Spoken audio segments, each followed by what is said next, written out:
Does the channel provide value? Focus on the foundation. I am a travel vlogger. It's always about communication. Build those partnerships. What are the problems that you solve for your clients? Just being ahead on the technological side of things. Leading an organization. You not only want to survive, but you want to thrive. They said it wouldn't last, and they said that you can't drive profitable and incremental revenue through the affiliate channel. But here we are, 20 years later, and the affiliate channel is alive and kicking and generating profitable revenue for thousands of retailers across the globe. Hi, I am Jamie Birch, your host of the Profitable Performance Marketing Podcast, where we talk to some of the industry's best and brightest about their careers, about leadership, and about how to drive profitable revenue through the affiliate channel. Hello, and welcome to the Profitable Performance Marketing Podcast. I am your host, Jamie Birch, and I am the founder and CEO of JEBCommerce, your award-winning affiliate management agency. And we are about to celebrate our 18th year very, very shortly. Very excited about that. So today we have a great guest, Julia Hochstein.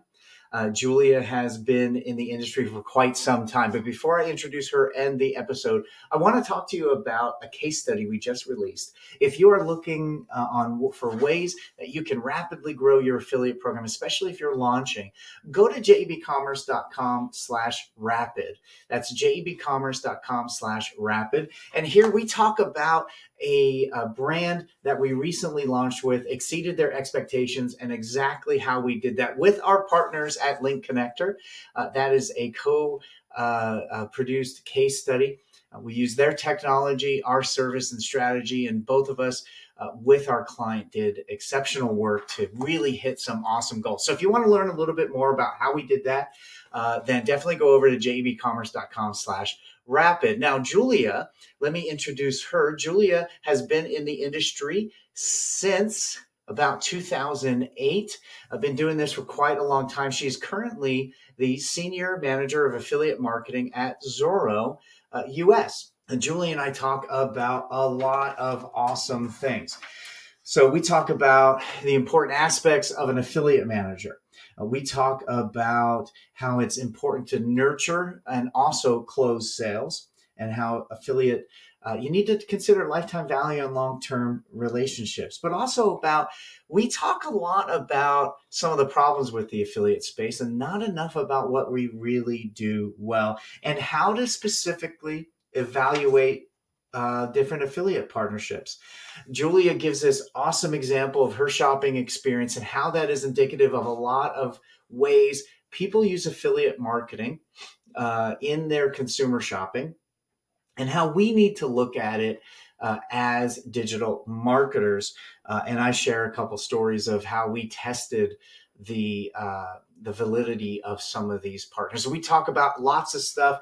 We talk about the pay gap. And there's a really interesting aspect of this that I never thought about. I definitely want you to listen to. So I'm going to get out of the way. Julia, thank you so much for joining us. And without further ado, here's my conversation with Julia Hochstein. All right, Julia Hochstein, thank you so much for joining me on the Profitable Performance Marketing Podcast. I am so self-conscious about your name pronunciation now. Did I get it right? You got it right. You did it well compared to my husband's family. It's actually hard for me because I'm a German major by trade, and so I want to pronounce it the real way, and his whole family pronounces it Hochstein, so that's what I go with. Okay, well, thank you so much for joining. Really anxious to chat with you. I think we haven't. I think we first met maybe in your Groupon days or CJ days. It's been a while, but we haven't had a good time to sit and chat. Yeah, I think I know when I think I remember meeting you, and it was at Affiliate Management Days in San Francisco 5.5 years ago, 6 years ago, something like that. And so I was there for my current company. I had just started with them, and I think Sarah Bundy introduced us. So there you go. Okay, I think it was Sarah Bundy, but I think it was at another event because I've never been to AM Days. I don't think I have. Really? No, I could have sworn you did I thought you gave a great presentation because it resonated. That's why I remember because you gave a great presentation on your affiliate journey and your Coldwater Creek days Oh, maybe it and was. needing to go in and Oh, say okay. like the hard truths that had to be said or something to that effect is what resonated with me. Yeah, that was CJ. That was CJ. Was that I did really one of the interesting? presentations. Okay. I think so. Yeah, I think so. It's been so long, and I've been to so many. So you may be They totally all run right. I'm getting together. older now, so Aren't we all? I mean, I have, like we talked about earlier, I have my 6-month-old at home. So, it's just my yeah, brain is mom brain right now. totally, totally. And I wanted to chat about that. Lots changed. Yeah. You have a little boy, a new little one, 6 months old. How has that all been? It's something. Let me tell you, if there's any parents out there who have one child currently who are going, you know what, it's been 5.5 years, let's jump in and have another one. Because that's what we did. And it has definitely been a different ride. It's almost like being a new parent because it's very difficult to reach back to that void of sleepless nights and remember exactly what you did, Yeah, but you have some vague recollection of it. So it's been great though. I love it. yeah. You're fully out of diapers, and then bam, diapers again. Yes, 100%. Yeah, and I was a crunchy. I'm quasi crunchy granola mom.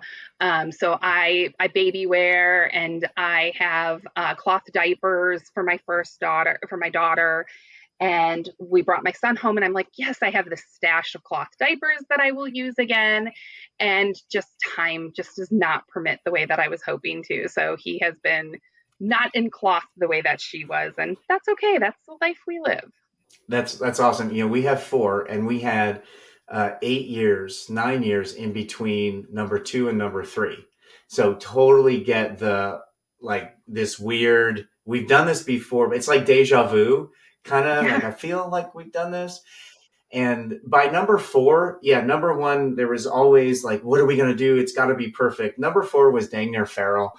And he turned out to be just fine. You tend to like you get busier and a little lax in how you raise them, I think. Yeah, 100%. I know that my mom always jokes that she was the baby of her family until she was 7 years old. And that meant a couple of things. One, her brother and her sister got all the pictures taken by the time she was born. They had lost their camera. I mean, this was back in the 60s, so people weren't replacing them, right? Then Yeah. 7 years later, her baby sister was born. And by that point, her family was like, well, we got to get a new camera. And oh, look at this new baby. And it was almost like having a first child again. So my mom has this Yeah. awkward, and she knows this. I've talked to her about it. I'm like, she's got this awkward personality of middle child syndrome, but also she was the baby of her family too in some ways. And so it's a hilarious dichotomy Yeah. for her that we like to make fun of her for. That's awesome. Well, lots of stuff in common. Now, tell me, how did you get started in affiliate marketing? What's your origin story? Yeah. Well, I mean, I kind of alluded to a little bit of that at the top where I talked about being a German major. I mean, how many German majors fall into affiliate? That's like clearly the path that you go when you get a German degree, right? You go, I got a German degree, I'm going to go be an affiliate marketer. It goes hand in hand like peanut butter and jelly. No, but I fell into it like everybody else, right? Like that's what happened. I graduated in '08. Well, I graduated in '07, stayed in college an extra semester while I tried to figure out if I wanted to continue getting my master's or if I wanted to just go out and start working in the world. I made the choice to start working in the world so I could start paying off student loan debt and took whatever job would take me. And so I took a sales job at Career Builder. They had a great training program, but more importantly, they had a offer letter and a comp plan that kind of would pay my bills and give me a little bit to work with. And so I signed up for it, and it would bring me back close to my family who I'm very close with. And so I started at Career Builder, and that's not a great place to be when a recession hits. That's a very scary place to be Oh, as yeah. the It's housing market and 2008 as the job happened. market. 2008 happens, and now when I tell this story, usually I'm going, yeah, during the last recession, because who knew I would say that twice so early in my career. But Right. it happens. And so one of the scariest moments of my career at Career Builder, and what really started to make me go, okay, I really need to get out of this particular job, is we had gone into work just before Christmas and had seen a blog post by an HR manager who said, hey, Career Builder employees are packing up their boxes. They're being given cardboard boxes and being told to leave. So we all went to our manager, what's going on? Do you know anything? He tells us no. He doesn't know anything. He goes out on his lunch break to pick out wrapping paper, because we had done like a Toys for Tots drive where we were going to wrap presents during our lunch break. He was going to pick up pizzas with another manager. He comes back as we're all getting emails telling us we're split into two groups, Group A and Group B. And you talk to the people on your team, and we're all entry level salespeople. So there's not a huge distinction between your rock stars and your, less than top performers. We all kind of have our different months. So we're like, okay, something is definitely up. We go to these different rooms, and it was literally one of the weirdest experiences in that we were sent to an empty office floor, no desks, nothing on the floor. It was completely empty office space. So that's already eerie enough. We get up to the floor and I start to look around and I go, okay, you're a good salesperson. You're a good salesperson. You've hit quota this month already. I might be okay. And we start getting texts from our friends whose meeting started 5 minutes before ours to let us know that they were being let go, and they had 5 minutes to go back to their desks. They weren't even allowed to collect anything beyond their purse or their, things that they absolutely had to have to go home. So that was that was December of 2008. And at that point I thought, okay, I made it through this, but I need to get out of sales. Like, this is not where I want to be permanently. And so I had started hearing about Groupon. And being in the Chicago area, I kind of saw it a couple times as a consumer, and I sent in my first application to them. Ended up getting a call to come and work for them. This was about a year later by the time I found out, or, making it through Career Builder and making it work and everything else. But eventually found out about Groupon, made my way over to Groupon and helped launch the Memphis sales market for them. So basically launched their Memphis city deals. Did that for 6 months, but the entire time I kept telling the marketing department, hey, I really want to get out of sales. Like, it's fine, it pays the bills, but my heart's in marketing, because that's what I had actually done in college. I had helped out in a marketing department. And they finally decided to launch their affiliate program. And when they did, the director of the team at the time asked if that was a marketing role that I would take on. Had no idea what that would mean for affiliate marketing, what affiliate marketing meant, just that it would get me out of sales and get me closer to a marketing role. And so I said yes. And that's how I fell into it. And running from, not necessarily running to. Exactly. I had no idea what I was running to, but I knew what I did not want. I knew the things about sales that I loved. I liked having accountability. I liked knowing what I was contributing to my company, but I did not like the constant chase of it all, especially in the middle of kind of some weird economic times. And so it was a very different place to be. And so, to your point, ran away from sales, and to some extent ran away from that uncertainty to something that I had no certainty of, which is kind of odd and ironic of the whole piece. But I fell in love within probably 2 weeks of doing the job. I really started to feel like, okay, this is something that I could really like. Yeah.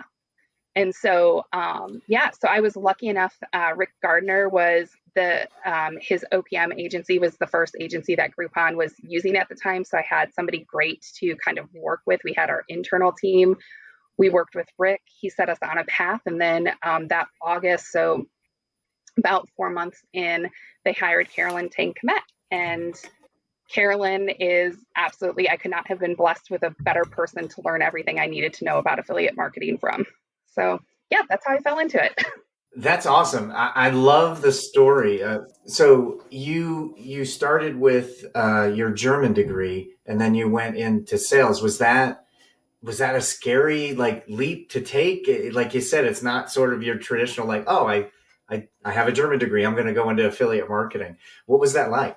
Yeah, so it wasn't scary at the time, but only because of that bravado that you have as a college student who just needs to get out and pay bills.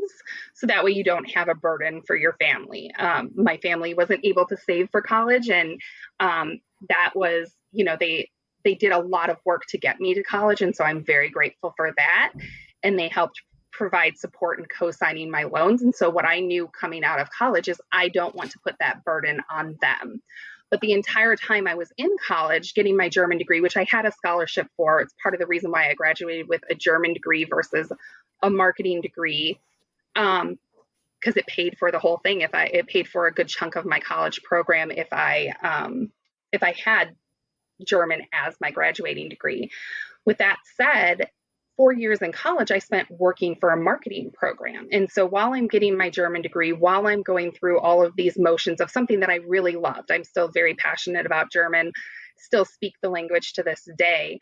But while going through all of the motions of doing that, I was also working for a marketing program, and probably my first really good mentor, who treated all of her student workers like we were real full-time employees. So she gave us real projects to work on rather than just kind of a peon student worker job where you would sit there and maybe do your homework or, highlight a couple of things and send it back. I was helping proof things. I was helping conceptualize what our content would look like. And eventually I became a student manager for the office, where I was able to actually oversee our tour guide program and build handbooks for part of an internship. And it really became a ground for me to learn how to do what I needed to do. So I kind of got that business experience, kind of got some of that sales experience in the form of marketing.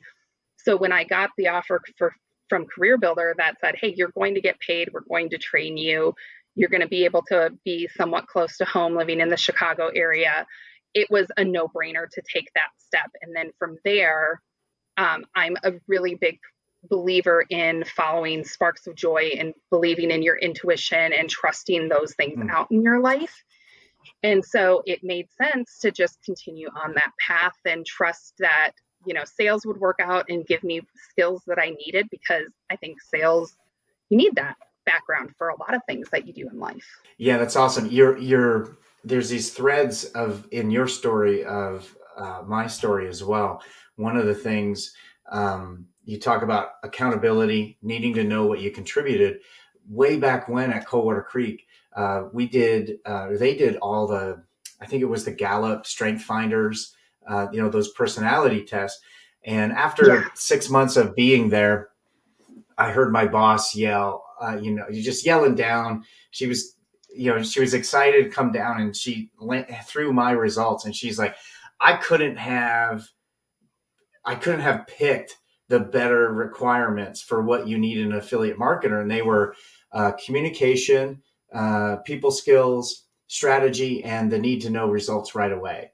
And It sounds like you have a lot of those things. And that's like, for our listeners, if they're wondering what you should look for in an affiliate manager, listen to what you said in that beginning. And that is that need to know right away what your results are and what you contribute, and being able to want to work with people. So it sounds like in that college experience, you had a lot of that sales experience, and it was a real natural step. Yeah, for sure. I definitely agree. When we were talking about, we just added somebody to our team, and we were looking out on the landscape and talking to recruiters about who we wanted to hire. And one of the things that I talked about is, I said, you can actually source a little bit. If somebody has sales experience in their background, it's actually not a horrible thing for affiliate. What I didn't say to them is almost to the extent of, I don't even care if they're that an amazing, they don't have to have hit quota every month to be the right fit for affiliate. Because sometimes I think, and this is what differentiates affiliate versus sales in terms of the personality type and kind of the way that a company should look at their affiliate team to some extent, is that in sales, it's all about that quota. It's all about closing within that month. It's a very short game to some extent. Now, there's obviously some variations of that, especially when you're getting into software sales and some executive type of programs and products. But when you're looking at just cold calling sales and people just trying to get quota, it's a very short-term game. I'm going to dial as many as I can, and I'm going to close that deal immediately. but you actually want somebody that can nurture an affiliate too. And so sometimes you want somebody who maybe didn't always reach quota because they were okay saying, hey, I am going to forego closing this sale this month because I know if I talk to this person for a week or two more, I'm going to build a better package for them that is going to actually develop long-term gains for the customer lifetime value. And that is what an affiliate manager does, right? We want to get as many people through the door, but we also need to look at that partnership long-term. It's not just about closing that quote unquote sale in the month. It's about that long-term relationship and how you keep building on that. And so the salespeople, when we were talking about it, I said, salespeople have the right fit, but it's going to come down to their personality and if they can build that relationship momentum and they're not just wholly focused on that quick win and moving on to the next win and conquest. You have I think a 5-year-old that you got to have pre-COVID, and now you had a baby right in all of this pandemic mess. How different were those two experiences for you as a professional, leader and affiliate manager? They had to be dramatically different. So different, right? So our company's maternity leave policies didn't change very drastically. I've been blessed to be at the same company with both children, and so that component was nice. It's always nice knowing, generally speaking, how your company handles maternity. But obviously, a COVID pregnancy, to any listeners out there that may have gone through it, you have my, solidarity in how different it is. There are fewer big events to mark the fact that you've had a pregnancy, but coming back kind of makes up for that little bit of lack of events because coming back was so much easier. My parents, and I've talked about them a little bit already. I'm so close to them and they do so much for us. And so my mom actually watches my daughter and now she watches both of them together and she comes over to our house. And so she comes over in the morning. I get to feed my son. I don't have to rush off before I was rushing out of the door no later than 6 a.m. to drive for an hour to sit at my desk and basically talk to people that are not millions of miles away, but hundreds of miles away, all of our publisher partners. And now I get to go downstairs at lunch and see my son and get his smiles when I'm having a rough day. And I get to nurse him and I get to see my daughter and have lunch with her. And it's just such a better emotional world for me to be in because when I do have those days that are just more questioning and more difficult, seeing a baby smile in the middle of the day is like the best gift you can be given. So it's great. Yep, babies and puppies. Babies and puppies. We do have an office dog at Zorro that I do miss a lot. We used to get to spend a lot of times giving him walks and stuff. So we did have Henry, but Jonah, my son, is much more preferable, much more cuddly than the office dog. Yeah, totally. No, that's great. It sounds like, the flexibility as a mom allowed you to do your job and still be a mother, and that is invaluable to you. 100%. So I grew up with a mom who was a nurse.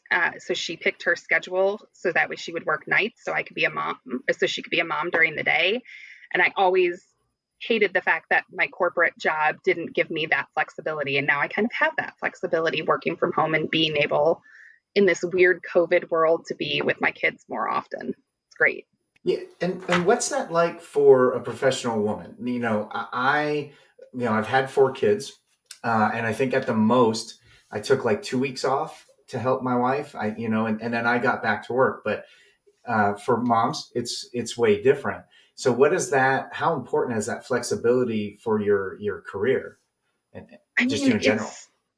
I think it's so important. I think that I'll even talk about just briefly, like how important it was even during pregnancy, because to a certain extent, when you're pregnant and there's a point where you don't want to tell people quite yet, but you're starting the time that you don't tell people that you're pregnant, typically it's also the time you're feeling at your worst. And so being home during COVID, instead of taking, we were on a big kick of encouraging employees to go for a walk or, take time outside and everything else. And so my walk time, quote unquote, was me going to lay down and put my feet up and just take in the cold air coming from my air conditioner while I was going through those bits of nausea at first in the beginning of a pregnancy.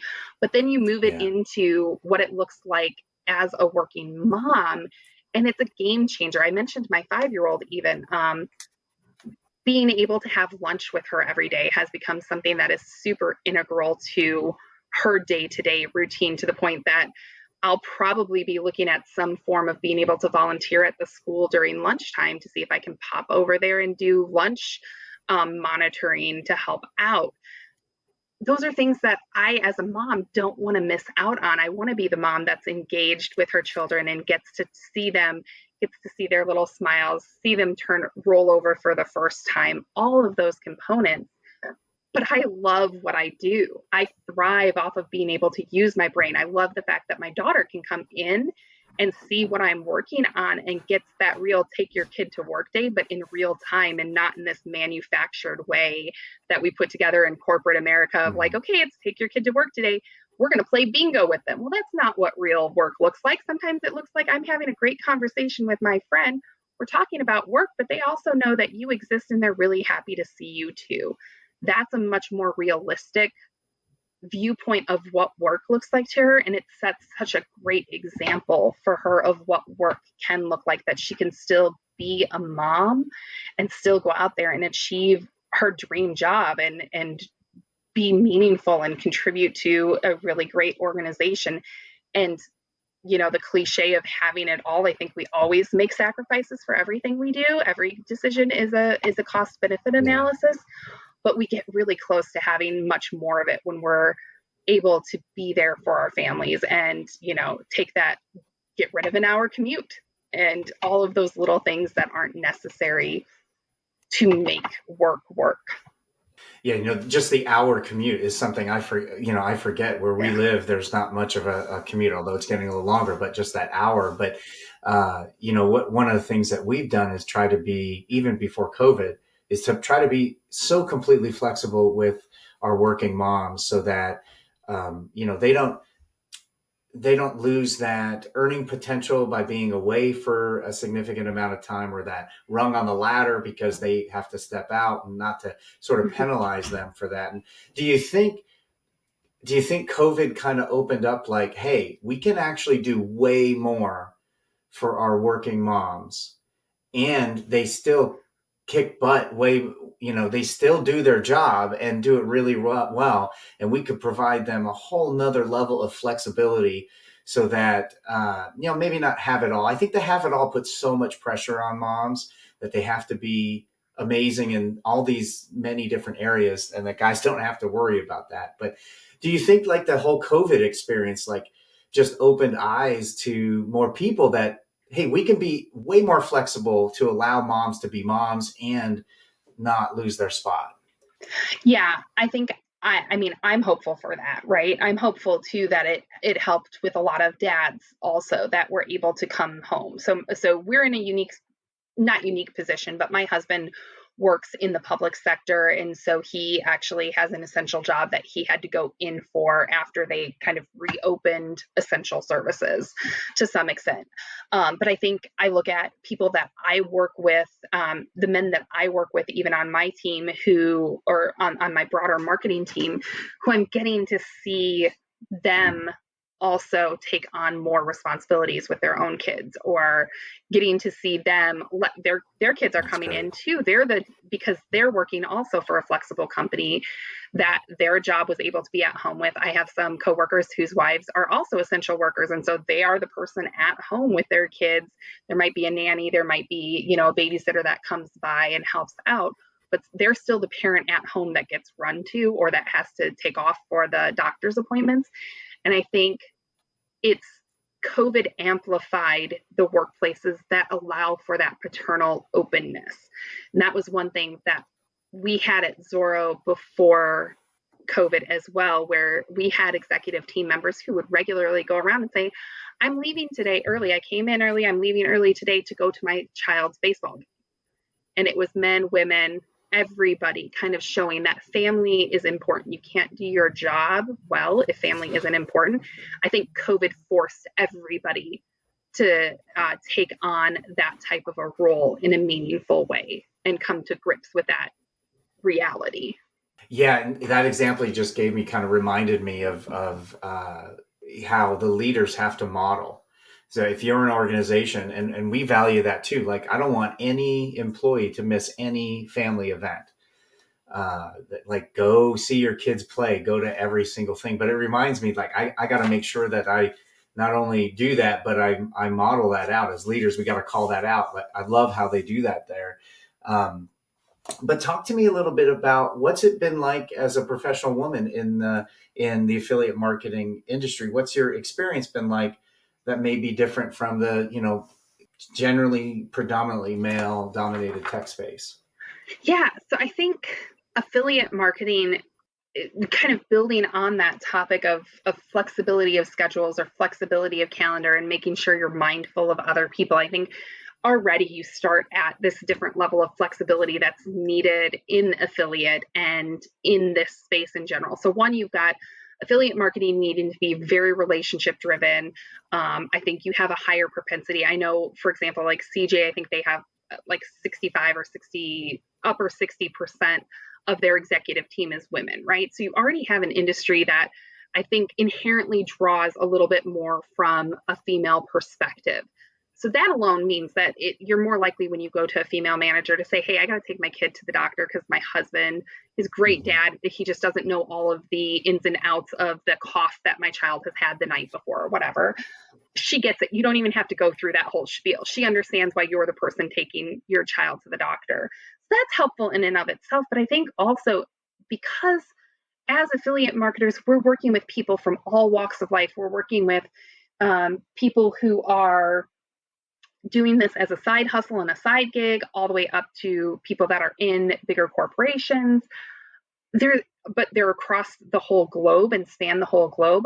I think as a woman, knowing that we're working with partners all over the place, I've always been able to come in and say, listen, I'm going to have to leave early. I'm going to come in early today because I have a call with somebody in London, but I'm going to leave early because of that. Or I used to schedule lunches regularly with a partner that lived kind of out near where I live. And how that first started was I would schedule them on days that I knew I needed to be home earlier in the afternoon for whatever event I had going on, which would make my day easier. It meant that I didn't have a commute. I could work from home and meet with my partner, and it made itself work out. So I think by nature, affiliate is very flexible, and that flexibility comes because you have more women in it. You have people from these different walks of life. And a lot of times there's a lot of women, especially in the content creation side of things, that need different hours to make it work as well. And they understand when you send them an email that says, hey, I can't take this call, or I need to leave early because of this or that. They probably are also on that receiving end as well. And I think it's great to hear. It's such a positive experience. I think one of the things in some of these other podcasts that we talked about and that you talked about earlier is this, it's the need for accountability. The channel is very accountable, and it's, it's very as close to, I think you can get as a meritocracy. Either the things generate revenue or they didn't. And then you add the internet element to it where sometimes, and I've had this in my case, I've had people I worked with for like a year, and we worked over email and at the time, different instant messengers like AOL way back when. And we had no idea our gender, our race, our age, or anything like that. All we knew was we were both trying to make each other successful and get through it. And so it seemed to be just an easier way to make things a little more equitable, starting out. And I love to hear that, this is the 33rd podcast, and we've had these conversations over time, and I haven't heard many truly negative experiences, from any of my guests. Yeah, I think I think when it comes to the people that we work with within this space, I think that there is that equitability. There is that I can walk into a room and say, this is what I've done for my company. And so it's really exciting to other affiliate marketers. I think that there are components where, because of how affiliate is looked at within organizations, you sometimes have, you have that meritocracy that you bring in from affiliate, but it actually isn't always able to be stacked up as an apples to apples comparison with other digital channels or other marketing channels. And that's where all of these great butterflies and wonderful things that happen in affiliate sound really good, until we actually look at, okay, how are we comparing ourselves to other marketing channels, and what happens when we have those broader conversations? Because that's where I worry that the industry, because we're so because I think we tend to be a little bit more female focused, and there are so many studies about women with imposter syndrome, which I know I definitely have, and you have women are better at advocating for others and not for themselves. Well, what happens when an affiliate marketer is the lone person on their team? They don't have a team that they're advocating for, and they're not going to advocate for themselves as often. That means that there could be some stagnation in that affiliate marketer's opportunity to earn more or find more opportunities within their organization. And that's what worries me, outside of all of those wonderful positives about being in this space that can kind of lend itself to a natural weakness in the field. So, in our prep call, we talked about a lot of things, and one of them relating to what we're talking about is the salary gap. And when in every year, JEB, we do an evaluation to see where do we fall? Are we paying men and women equally for the same job?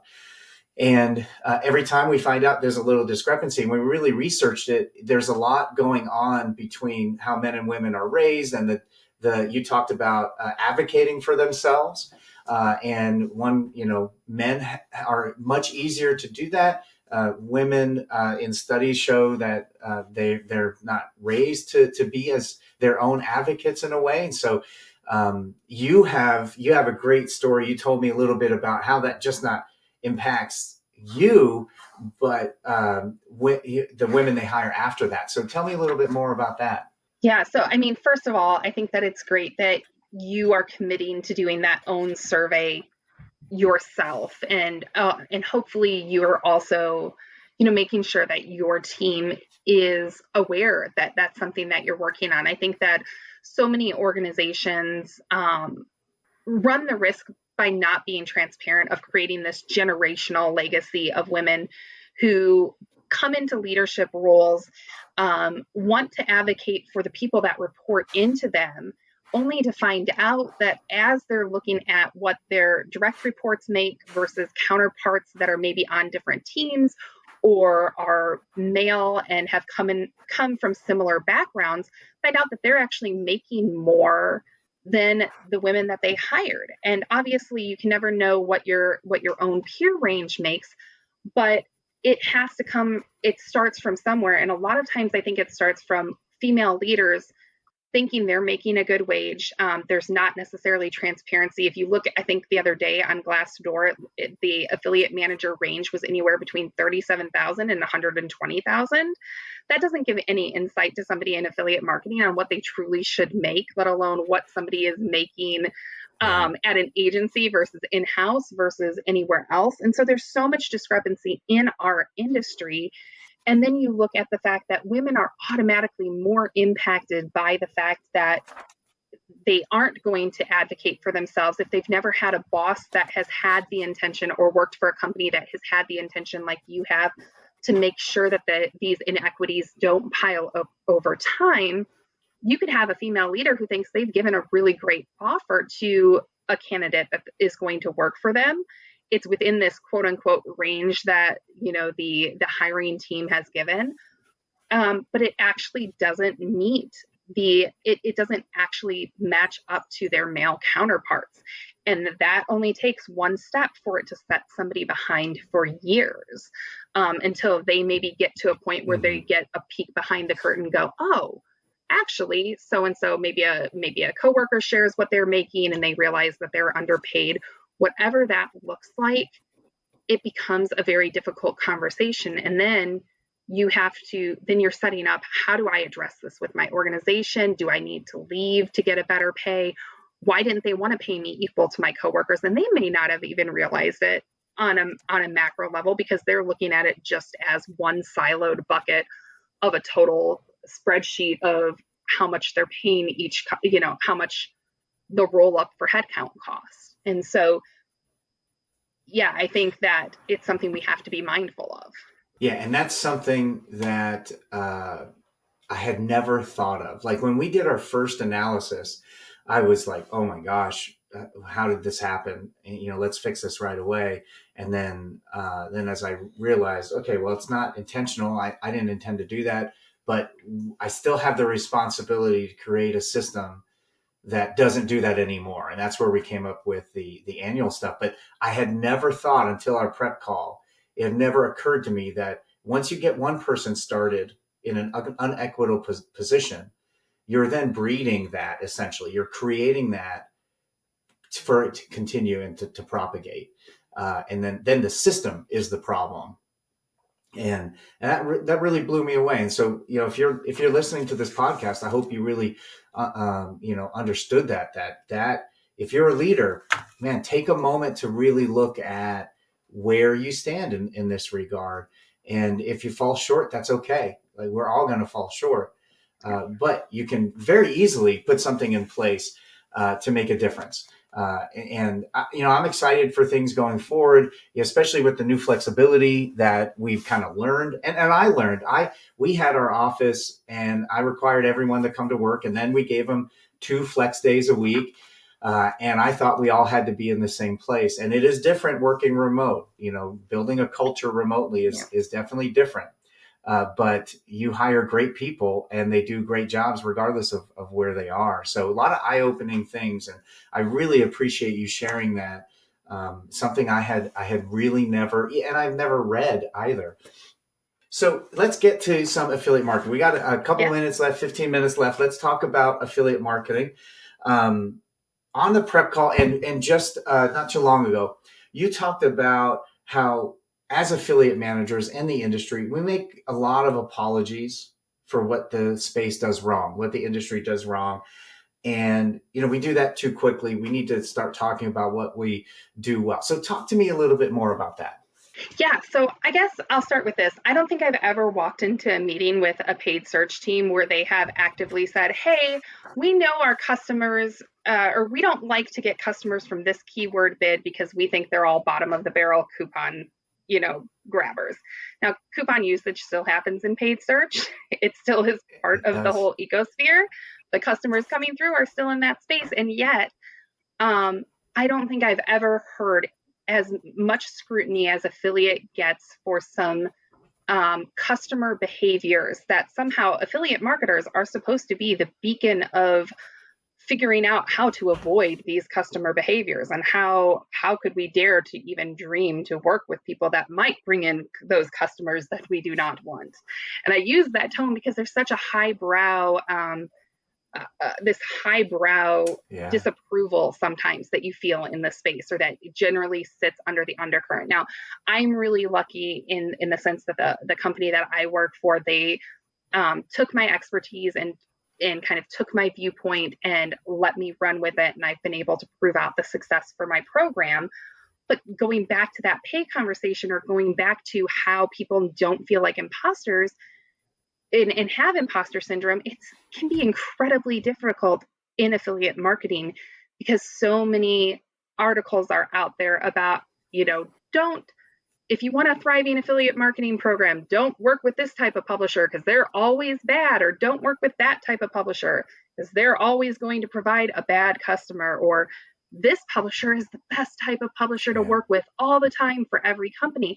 And in my experience, and granted, there are many more like yourself who have been in the industry much longer than I have.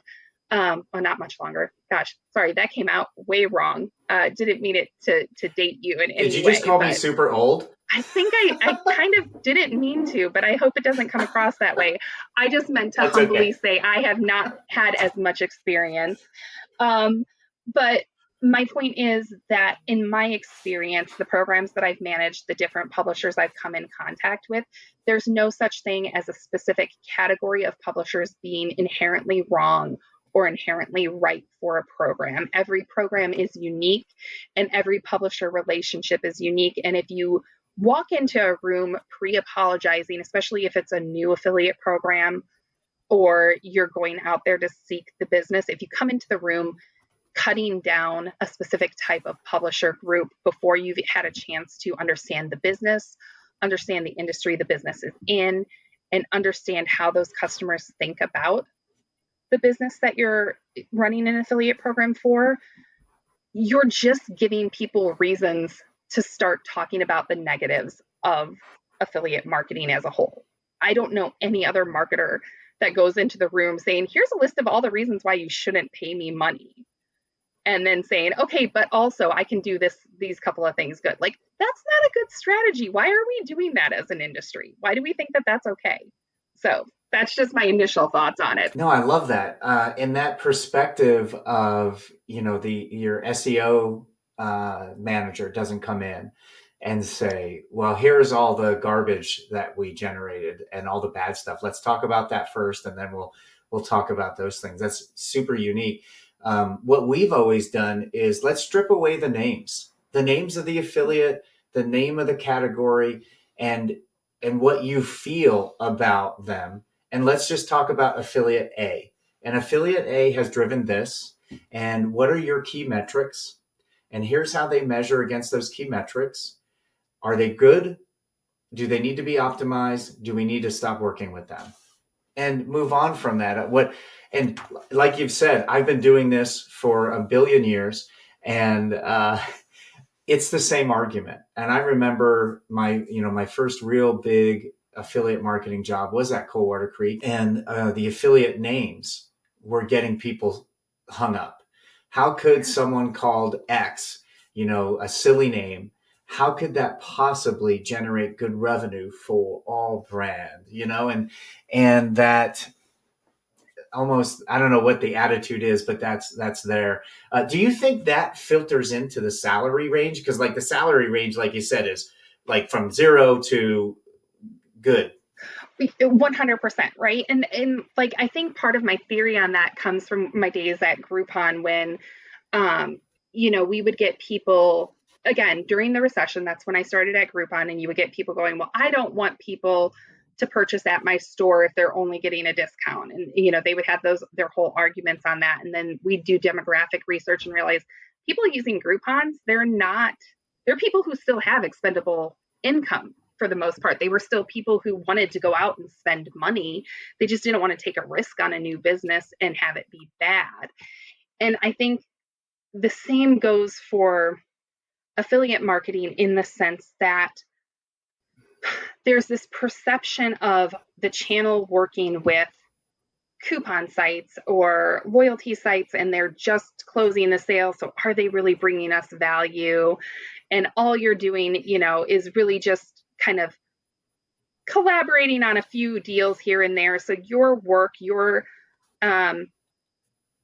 intellectual property of what you know about the channel and the inner workings, and knowing, okay, it's more complex than just a coupon site and a loyalty site, right? And you and I know this, and others who have done this for a long time know that there's a lot of different publishers you go to for different reasons. So some of it comes down to, is the company viewing it just at that top line negative stereotype? Like, we have to have somebody in this role, but we're not going to put anybody really strategic in there because we don't think there's actually much strategic value in it. We're just looking at it as a protection for coupons to make sure that somebody's making sure things get pulled down, whatever. And I think we see far too often too many junior level people being put into roles at organizations, and we're not necessarily building it out as a real career path within an organization. Affiliate, you have to be very strategic for if you want to have a good program. And to be an affiliate, you have to know how search engine marketing works. You have to understand how email marketing works.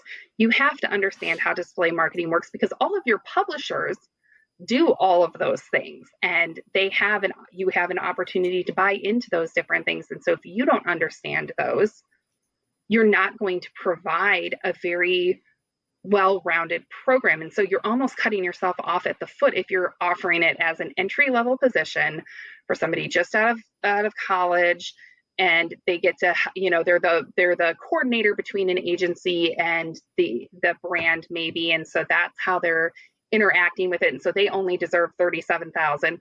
Whereas you have people who are really putting a lot of strategy and work into it, and they're maybe in those upward bounds. And meanwhile, it leaves people who were maybe introduced to it introductory level to go, well, where do I sit and how do I build a career out there? Because my boss isn't offering me much more than 37,000. They're just offering me this entry level. And why would I want to stay in it when my counterpart in another team is making 10,000 more than I am? And I actually can point to X amount of revenue that my company made because of my channel.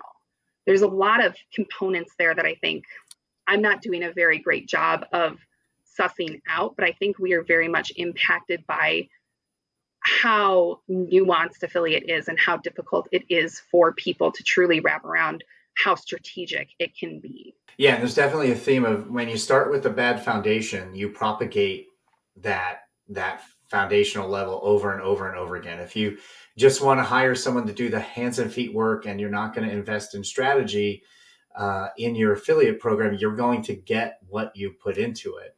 And if you only value it at $37,000 a year, that's what you're going to continue to get out for it. So what are the things that affiliates do well that you see? And is that sort of talking about those things the way that maybe we start to change a little bit of this perception? Yeah. So I think that there's a lot of places that, again, it's so much is going to be dependent on who and what your program's doing. I can think back to my time at Groupon, and I always kind of laughed about the fact that I was the person that got tasked with working with all the moms because I was the only person who was willing to build a relationship with the moms. I had some coworkers who would kind of go in and say, so Mom A, like, what's your 5-year plan? And they were like, I'm just doing this thing. Now, don't get me wrong. There were some really very business forward moms that we worked with. And I'm not saying that that wasn't the case, but we also would have more of a dialogue. And it definitely wasn't a business case where like, can you tell me what your key KPIs are for the next quarter? They were really good at being fanatical about the brand and they were users and consumers of the brand, and they're great hands on the ground and great at providing an opportunity to talk about why they love it with an audience that clearly values them for what they bring to the table. But at the same time, when I look at myself as a customer and how I interact with brands that I want to purchase from. And I love using this story because I think it really highlights something that some brands miss when they refuse to work with loyalty partners, for example. I had bought a car a few years ago, brand new, kind of quasi my dream car, like my realistic dream car. And then you have your like super, super dream car. It wasn't that, but it was my realistic dream car that I bought. So I bought my car, wanted to get WeatherTech flooring for it because I wanted to protect my new baby because I had that hour-long commute. So, it was what I needed to make sure my car looked nice for. Looked at WeatherTech, looked at the pricing. They're literally 60 miles from my house. So far enough to make driving to the factory store kind of a pain, but close enough that shipping should not be as expensive as it is. They do not have an affiliate program that pays cash back to loyalty sites. So I thought, okay, well, I'm not getting cash back on this. Shipping was going to be like, I think it was somewhere around like $17 on a $100 purchase. And I thought that's more expensive than I want to pay as well. So that got me looking to say, okay, who are your competitors? Who's the best person out there that has the closest thing to WeatherTech, but not quite? And that's what I did. I went and looked. And so I did some research and eventually said, okay, so this one's kind of okay. Shipping's still great. I didn't do the research on YouTube to say, who are the competitors? I didn't do it with content. I went to a cashback site and said, okay, if I want floor mats, what can I find? Found it there, found the competitor I purchased from Walmart, not from Amazon because Amazon doesn't offer cash back. Purchased from Walmart because I could get my cash back on it and had the order sent to me. So WeatherTech completely lost out on my business, even though they were the originating thought of who I was going to purchase with because they weren't offering cash back with my preferred cash back provider and their shipping cost was too high. That's where a loyalty partner comes into play and where you can have really strong value in winning a customer to your brand, especially if you're not the major player in the space or you're providing a product that isn't easily found or that's found ubiquitously across multiple merchants, that cash back comes into play. Then on top of that, the cash back partner can retarget and resell to me on other items that I want. And as a brand, I can go to them and say, I want this type of customer, how often they've purchased, when was the last time they purchased through your link. There's a lot of opportunities there that I think, again, coming with that, cutting off our nose to spite our face, if we label all loyalty partners as only coming in the last minute, we discount all of that part of what I experienced in my own shopping journey. That's normal. That's what people do. That's how people use the internet to shop, and that's where our affiliate partners sit. Yeah, it's sort of like, it sounds a lot like when we realize for some people, Amazon is their internet experience. That is their search engine. That is their start. Through the podcast, I found out that potential clients are using Spotify to search to learn about affiliate marketing. And so, Crazy. And not just loyalty, but even I go here for my coupons. This is where I'm starting my shopping journey. And WeatherTech's not there, but I see this other one that I never heard of looks really good. So there's lots of opportunity. That's a fantastic example. I was just going to say, I mean, I look at it in our industry, and in the B2B space, it's even more fragmented because there are fewer B2B retailers who are taking advantage of all of the wealth that affiliate offers. And so you also can look in your industry and say, does working with a coupon, does working with a loyalty, does working with content actually provide me as a differentiator between my competitor? And if that's the case too, there's so much wealth of opportunity. Yeah, and when you say don't throw the baby out with the bathwater. When you say, I won't work with insert affiliate category here, you miss out on true value. I remember the one example that is super poignant to me is I was fueling up at an Exxon gas station years ago, and I was literally in my car as I was fueling up, talking to a client of ours about, do loyalty sites actually provide value? Can I acquire new customers there? And as I'm looking at the pump, I see an ad for You Promise. Yes. At the pump. And I'm like, yes. Way back when, there may have been a time where affiliates didn't generate their own brand. Yeah. And they didn't have their own brand, but now they do. And if you want to acquire those customers, a lot of times, like in your example of your shopping experience, that's where they start. If not, if they don't use it, they may start right there. And if you're not there, you aren't in their solution set. You're not in their consideration set, and you lose out on the value. And that is what affiliates do very, very well. Yeah. And I think there's some hubris there too, where people think they can inherently move people out of the affiliate channel and they're always going to move out. And that's not the case either. Like, I don't know about you and your shopping journey, but if I don't 100% trust the brand, I'm always going to opt out of their email, and I'll just go to my affiliate partners and look for the stuff that I want to find out about them. Like, having an email program set up doesn't inherently mean that I'm going to go to your email channel and migrate there, right? And that's what I've experienced and what I've seen in my experience. I'm not sure if that's what you've seen. Yeah, I discount my personal shopping experience. I don't pay attention to it at all, just because I feel like I know too much about how the sausage is made. And so I'm making decisions based on CPCs for that person. And so I tend not to do that. But yeah, we found the same thing, and we've tried.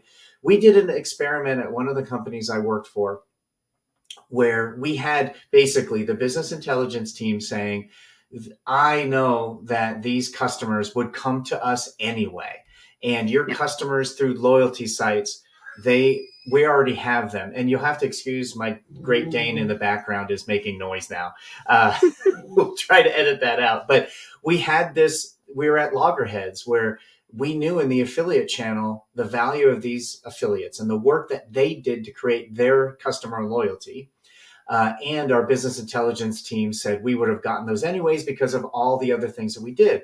So the only test we could come up with is not something I was real happy with at the time, but we had to remove a certain number of affiliates from the program and then follow. We knew that a customer purchased twice a year for X amount. That's just how they behaved. And we were able to track. The important thing is we tracked at the household level. So we removed those affiliates and we took all the customers that went through them in the past. We knew they were supposed to buy in another 6 months and then 6 months after that. We took those affiliates out and we watched those customers' behavior. 96% of those customers didn't come back when we thought they would. Yeah. So we weren't able to migrate them to another channel. Yeah. It doesn't surprise me at all. And to your point, like I use my shopping experience as a quasi litmus only in the sense that I am the worst affiliate marketer ever in using affiliate marketing in my day-to-day shopping, because I am just a quick purchaser of things. I'm an impulse shopper. And so I look at what impulse purchases work for me. But even in my own impulsivity, there are certain tracks of behavior that are going to occur, and you're not going to move me out of that space. If it's a certain price point and purchase, I'm going to start on Amazon because I have Prime and it means free shipping. And so now any place I go, if I've got to pay shipping, there have to be rewards to paying shipping. I have to get that back somehow, whether it's you're going to offer me a promo code, you're going to give me cash back, you're going to make me feel super special because you're, a woman-owned business and I want to give you my money. Like those are different places that I know my money goes. But ultimately, my path and my trajectory as a shopper stays the same. It's not going to suddenly go, oh, you know what? I haven't seen them recently. I'm going to go to my email and see what they're up to. No, I'm going to continue to look on my cashback site. And if you're selling me a sweater and I can buy a similar sweater elsewhere, why wouldn't I get that few extra cents back? Like I still needed that product, but I didn't need that product from you. Yeah. And I think when we're talking about the problems with the space, getting back to that, when we talk about that, we're not talking about the audience. We're talking about basically our metrics or our fears or our emotions that we have about a marketing channel. And we're not talking about the audience and what you shared about your path to purchase and what I shared about our test. That was 100% audience focused. And that's probably the biggest thing that I work with our clients on is let's focus on the audience. What does the audience want? How do they shop? And they're shopping in these channels. So let's go there. Let's make sure that it's profitable and successful, but let's go there. Exactly. And that comes down to being a strategic affiliate marketer and saying, okay, we're going to remove, we know that if you set the table stakes as they're going to shop in the channel. And that's where I was lucky to have a manager who said, you know what, we're not going to try and take them out of this channel anymore. Let's do what we can with what the channel does and make it run really effectively. And when you take away that construct of like, oh, it's an acquisition channel, and then the goal is to hurry up and move them to a non-paid channel. You take that out and you just say, do what you can to be successful for the business's KPIs. Hit your GP hit your GP, hit your acquisitions, whatever other targets you have as a business. But when you take away that guardrail that says you have to move them out of affiliate channel, suddenly the conversations with publishers become a lot more productive because it's less of a your specific placement didn't perform because we didn't get X amount of acquisitions. You can actually say, hey, acquisitions weren't that great from this placement, but what we saw was a really good retention rate. You brought back people quicker than what we see normally in the business. We want to keep investing in that.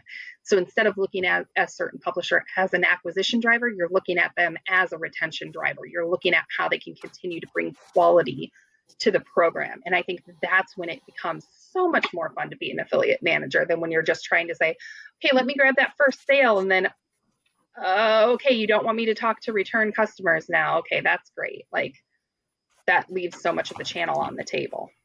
I love that KPI too.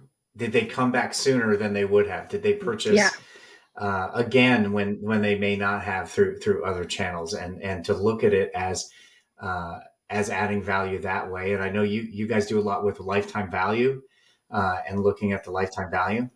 Yeah, we look at lifetime value. We look at repeat rate or how quickly they can come back to us if we can get under the company-wide metrics. We metric against unique products sold. So we are a very product heavy site. I think the official quote from a recent release was like, we hope to be at 10 million products by 2023. So we are well on our way there. You can imagine with millions and millions of products, our goal is to make sure we're getting as much product coverage as we can. So we will get that number. We are supporting our suppliers and our brand relationships. So we have some affiliate partners where our goal isn't necessarily huge amounts of volume from them, but we're looking at them as a very supplier specific partner that can really help highlight a few of our supplier partners. So within our program, we have affiliates that serve multiple different lanes to hit different KPIs. We still have a program holistic KPI of where we want to see the program grow and the performance we want from the program. But then we're leveling up and strategically looking at each publisher for how they contribute to one of those metrics if they can't contribute to all of them over across the board, which is really fun. Outstanding. Well, it sounds like you run one hell of a program and you're working for a fantastic organization. But thank you so much. I have thoroughly enjoyed this conversation.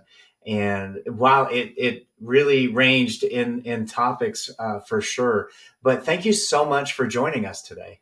Thank you so much for having me. It's been a pleasure. I really appreciate it. Yeah. Now, if any of our listeners want to reach out to you and ask a question about anything that we talked about today or follow you socially, what's the best way for them to do that?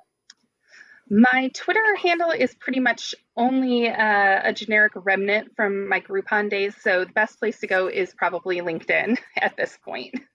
Awesome. And I will share with your approval your LinkedIn in the show notes. And so, yeah, thank you so much again. I took a whole bunch of notes myself. We talked about some great stuff. I really appreciate you spending the time today. And I know our listeners are going to find a lot of value from you and our conversation. Great. Thank you so much. I really appreciate it. Everybody out there, thank you for helping me get over some of my imposter syndrome. Like, this is a big deal. Thank you. It is. Well, thank you so much. You were fantastic. And so no doubt there. Thank you so much for joining me today. Thank you. You too.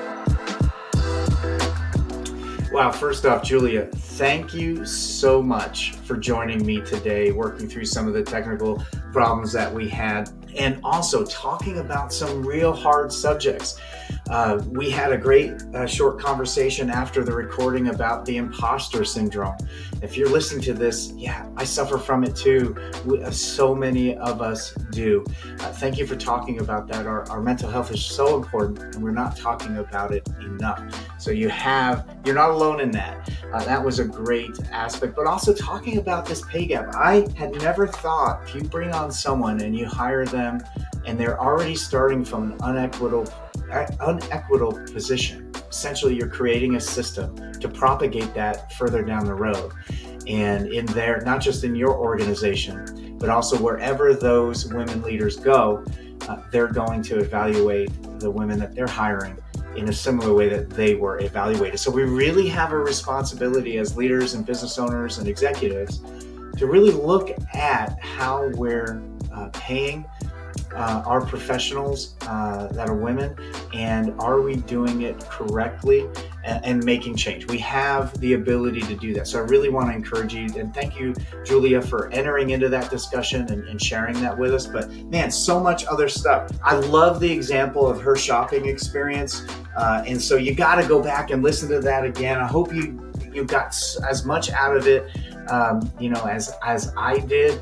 Julia is a very successful, very smart affiliate manager. I'm super glad to have her in my tribe and have her on this podcast. So thank you so much. So you can definitely go to LinkedIn. I will include that in the show notes to follow Julia and to engage with her if you have any questions. And if you need any help with your affiliate program, if you have questions about all this stuff, of how to evaluate affiliates and all that, you can just email me directly at gethelp@JEBCommerce.com. That goes directly to me, and I will help you with any of those things. You can also go to calendly.com/Jamie Birch and set up time to talk to me about any of the things on today's podcast or anything you have, any questions, any concerns you have with affiliate marketing, with your affiliate program, anything like that. So you can go to gethelp@JEBCommerce.com, email me there, or go to calendly.com/Jamie Birch and set up time with me directly. Since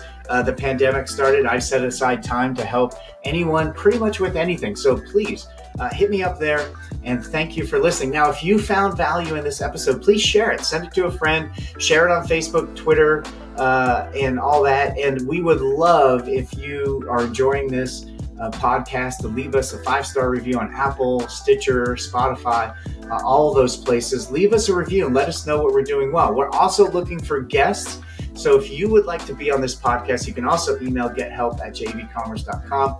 And if you have any ideas, are there things you want to learn, or people you want me to talk to, or topics you want me to discuss on this podcast, you can also comment on our podcast page, and you can email me again at gethelp@jebcommerce.com. Well, thank you very much. I hope you enjoyed this podcast. I hope you share it with a friend. Have a fantastic day.